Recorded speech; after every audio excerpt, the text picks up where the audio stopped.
Hi, my name's Daisy, and today I am going to have a serious discussion with you guys about my illnesses. You may now be pondering why I'm doing this, or even pondering the fact that I am even sick, because sometimes people aren't aware of that. However, May is Invisible Illness Awareness Month. I am diagnosed with two invisible illnesses, which are myalgic encephalopathy. However, some people call it a different bit at the end, so I don't know. I never know which term to use, but I use myalgic encephalopathy, and I'm also diagnosed with fibromyalgia. To make it easier, I refer to it as ME and Fibro. I also wanted to explain that the term invisible illness kind of frustrates me. It's frustrating as just because we don't have a clear definitive physical marker of the illness, people assume that it's invisible and you can't see it. And that is false, because if you spent a day with me, you would not say it was invisible. The thing is, it's not invisible because you can see it in my face. I have nothing on my face today at all, and I probably do have bags under my eyes and don't look quite 100%, and you can hear it in my voice, and you can see it in the way I move my body and respond to things. And if that's invisible, then I've stolen Harry Potter's invisibility cloak, because clearly I don't look sick. I've hidden it all under the cloak instead. I was diagnosed with ME at 13, however, the year before I fell seriously ill throughout the whole year. I was a very academic person, so I did push myself quite a bit. However, cracks really started to show when I would lay on the ground in PE and think I was dying on several different occasions. That was so much fun. The annoying thing about ME, except for being sick, is the fact it's a very complex thing to actually explain. There is a debate about whether ME is inside your head, which those people who have that opinion, they're welcome to have it, but they are grade A turd burgers for thinking it.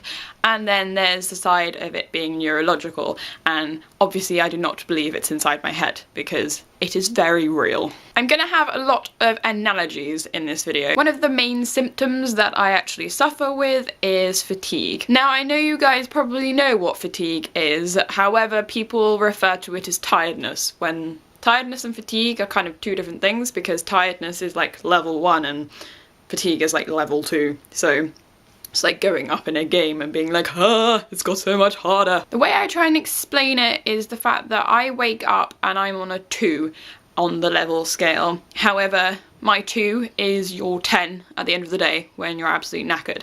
And my 2 will just increase during the day depending on what I'm doing. If I don't do a lot, I can still reach like a 5 and not even have known why it got to a 5, because my body just decided I'm knackered. Symptoms wise, it's like having a very unlucky dip and you've got a massive bin of just symptoms.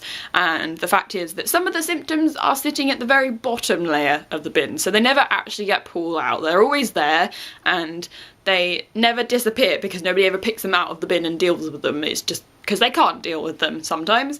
However, sometimes someone kind of just lobs something new in there because they're just like, I think your bin should be updated. So this bin is a pain in the ass. Quite literally sometimes. Having an illness is kind of like having a pet egg. An egg is a very gentle thing, however, it does often have a hard enough shell that it can withstand some bashing about. However, if you start to do too much with it, or you start doing like things that the egg does not like and the egg knows it doesn't like, then the cracks start to show. And if you continue the way you do and you ignore the fact that you're getting cracks in your egg, the crack is just gonna go poof, and then you're gonna have an egg goo everywhere. And that's what it's like to have a relapse. It's like the egg has just gone poof, and then you have to deal with the fact it smells like wet dog inside your house now. Now on to the fibro part. Fibro has a massive crossover with ME, and some people do suffer with both like I do, some people suffer with one or the other,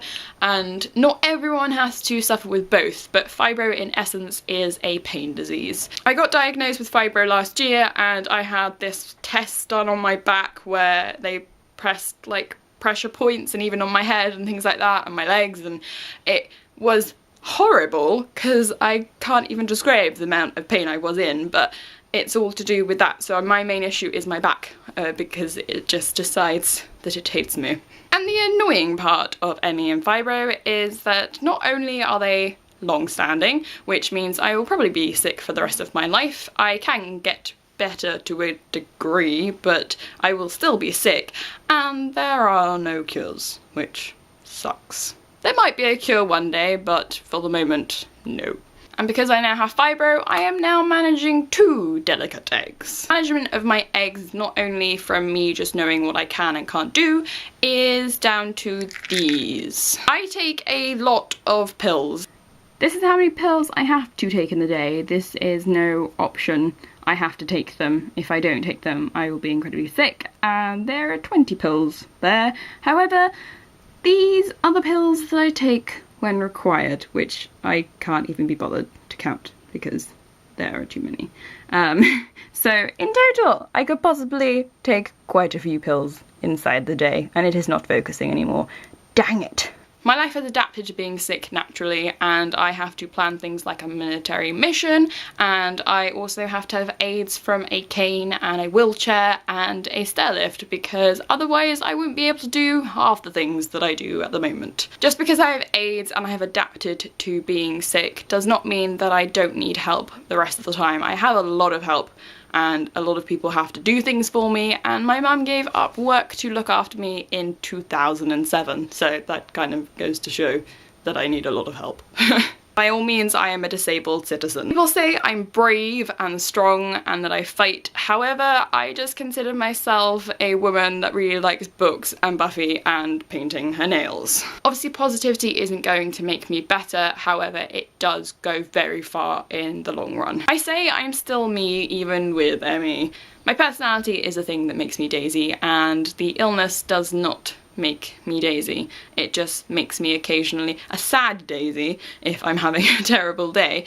However, it is not me. And yes, I do face discrimination, and I get pitied, and I have abuse thrown at me, and I think the worst occasion was when I was in my wheelchair and I was in a shopping centre and a girlfriend steered her boyfriend away from me and said, "You get away from the mong." Lovely and charming that girl was. There wasn't a specific thing I really wanted to get across in this video. I just wanted to let you guys know more about my illnesses, and obviously you can Google if you want. I actually have a video from, might have been 2010 that I did, and it got a lot of awareness. It's on a different channel. I will link it down below because that explains it a little bit more with the term of ME if you really want to. And yeah, it's one of those things that if I've educated one person ever so slightly, then I'd be happy with that. Life is still meaningful even if you're sick, and you don't have to give up. Thank you for watching, thank you for subscribing, and happy reading. Bye!